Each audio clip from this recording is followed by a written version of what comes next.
Welcome back दोस्तों, movie short time पर आप सभी का स्वागत है। हम बात करने जा रहे हैं जियो सिनेमा पर अवेलेबल गांठ चैप्टर 1 जमुना पार सीरीज की।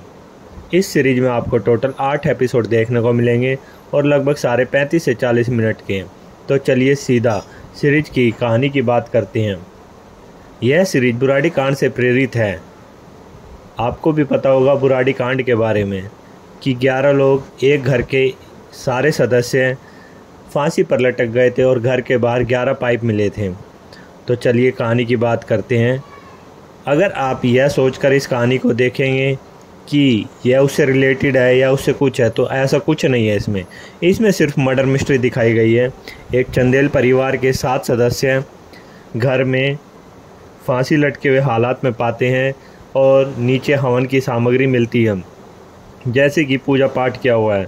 वहाँ पर पुलिस इकट्ठी हो जाती है और यह केस एक सस्पेंड ऑफिसर गदर सिंह को सौंपा जाता है।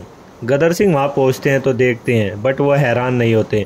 आसपास के सारे लोग यह घटना देखकर हैरान हो जाते हैं, बट गदर सिंह अपनी जांच शुरू करते हैं और उनका शक जाता है कि यह कोई आत्महत्या या सुसाइड नहीं है, यह मर्डर है। कहानी आगे बढ़ती है, पोस्टमार्टम के लिए भेजी जाती है, जिसमें चंदेल परिवार का बेटा, छोटा बेटा जिंदा है। उसे हॉस्पिटल भेज दिया जाता है और वह कोमा में चला जाता है। कहानी ऐसे ही आगे बढ़ती है। आसपास के लोगों से पूछताछ होती है। पता लगता है कि उस घर में 2 नौकर भी थे। उनकी पूछताछ की जाती है, आखिर वह कहाँ चले जाते हैं। वह लड़का होश में आता है, बट वह बोल नहीं पाता, वह बस ड्राइंग करता है। उसकी केयर करने वाली साक्षी, उसका दिमाग बहुत शार्प और माइंड तेज था, वह उसे संभालती है और वह चित्रों से रहस्य का पता करती है, आखिर यह क्या है।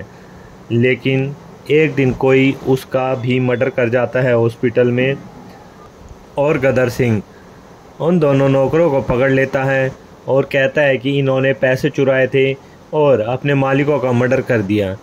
इस कहानी का सबको यकीन हो जाता है, लेकिन एक पत्रकार कहता है कि ये सब झूठ है, वहाँ से कोई पैसा बरामद नहीं हुआ था, कुछ नहीं हुआ था। और फिर गदर सिंह को सस्पेंड कर दिया जाता है। फिर यह केस सीबीआई के पास जाता है। सीबीआई केस को बनाती है और कहती है कि ये मास सुसाइड है।